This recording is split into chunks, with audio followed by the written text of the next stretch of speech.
Hello, this is Edna White again. I want to thank you for tuning in, but I wanted to share with you today something I'm going to be working on for a new series of mine, whether it be a virtual course or a workbook. I'm not really sure. So I'm just waiting for the guidance on that. But I wanted to share with you this morning what I'm going to be doing, and I'm going to be sharing my experience in with religious abuse. Religious abuse is much different than spiritual abuse. Religious abuse is abuse administered under the guise of religion, including harassment and humiliation, which actually result in psychological trauma. Religious abuse may also include misuse of religion for selfish, secular, or ideologistic influences. So, their own influences.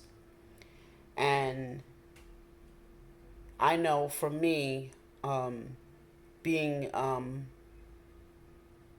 youth pastor, an evangelist, and the secretary of the church, I was really duped into doing things for free and really spending a lot of time and giving. And it came from my heart, but it came from my heart in the purest of states. And if I was given the instruction or given the further instruction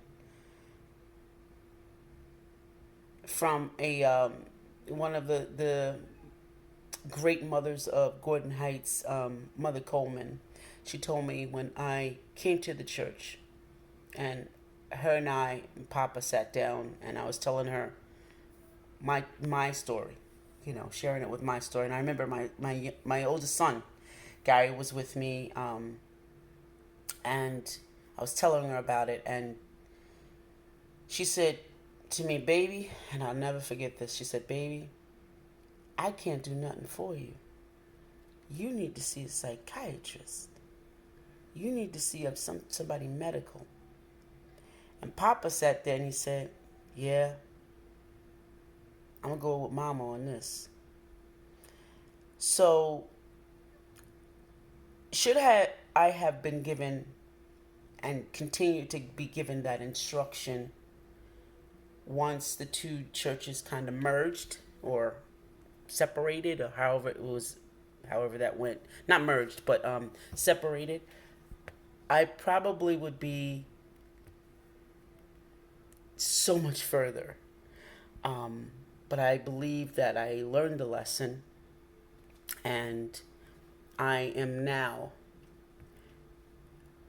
ready to impart that to anyone that really needs it. Because a sister asked me one time when I was leaving the church, and she said to me, "Why are you doing this? You brought me to the church. Why would you leave?" And I explained to her that it was time for me to go. It had been time for me to go, but I just didn't know it. I told her that my heart was reaching out further than the doors of the church and the walls of the church and the cross above the church. I said I felt compelled to be doing something more. And she said to me, which I now know that it's religious abuse, "I'll pray for you." And I turned around to her to say, "Don't do that. Don't say that to me, because that sounds like what I feel is not relevant. And how I feel now is relevant. It's important.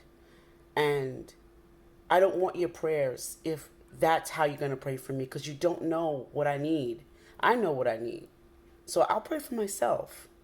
I love you, and I don't know what to say to you at this point, but be well." And I got out the car and I left. And I haven't seen her for a very long time. But I will say that coming to this point in my life, and I'm in my 50s, I will tell you that it's time to impart the religious part of that religious abuse that I had endured and break it down so that should someone else see it in their lives, not in someone else's, but should someone else encounter it, see it, feel it, know it, that they have a way out. Because abuse is abuse is abuse, no matter where it comes from. And then I want to consider talking about spiritual abuse. And that's the attempt to exert power over somebody and control over someone using religion, faith, and beliefs. So I want to talk about those two things. Those are two subjects that I'm going to be talking about. And the final stage would be what the religious trauma syndrome is. Because after all of that, what you get, this is what you get at the end, is what you deal with and what it looks like. So I hope you stay tuned. I hope you listen in, and I'm looking for, just to help someone. And just so you know, this is domestic abuse. Religion and religious abuse and spiritual abuse is domestic. We don't think it is. It is. Because if you can go to jail for your child beating you or hitting you and you hitting your child, that's domestic, right? But when you become family and oriented with someone, even in an apartment building, that's called, if you fight someone in an apartment building, it's domestic because you live with them. So this is domestic abuse. So if you had any abuse in your life, and I know I have, I will tell you that you migrate. If you don't heal that, you migrate. You go towards, you move into the space that makes you feel comfortable. And religion, in all its aspects, is. We may not think so because, it has to do with God. But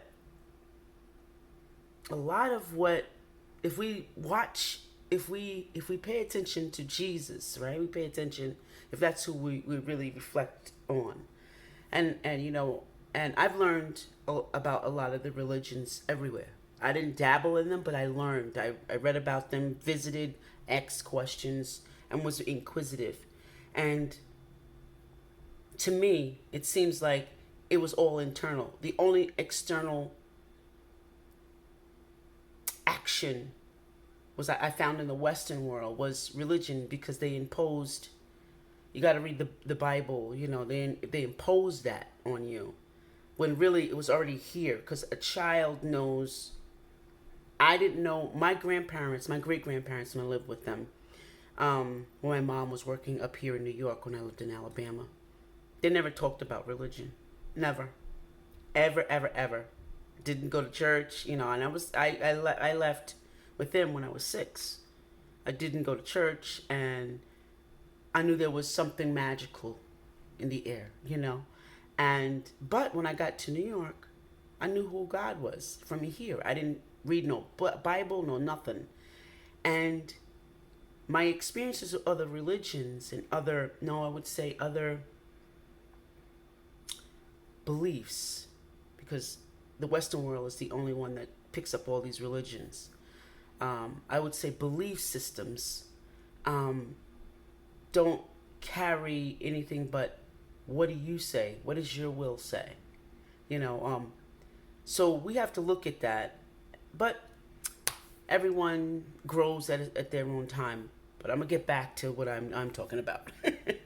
So I'm going to be imparting that. And I hope you kind of watch it or, get involved with it. I'm going to make it, I don't know if I'm going to make it a book or not, but I think it should be virtual, something that people can just go to and listen to, or an audio. I think I'm going to do that, because that's where it's going. But if you have any comments, and, I know it's going to be a lot of them, but I'm sharing what I experienced, and I don't take that lightly. And I respect everyone in their own right. You don't have to listen to me.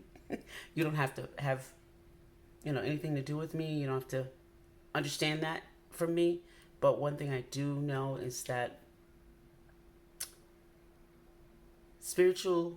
religious abuse, spiritual abuse, and religious trauma syndrome is real.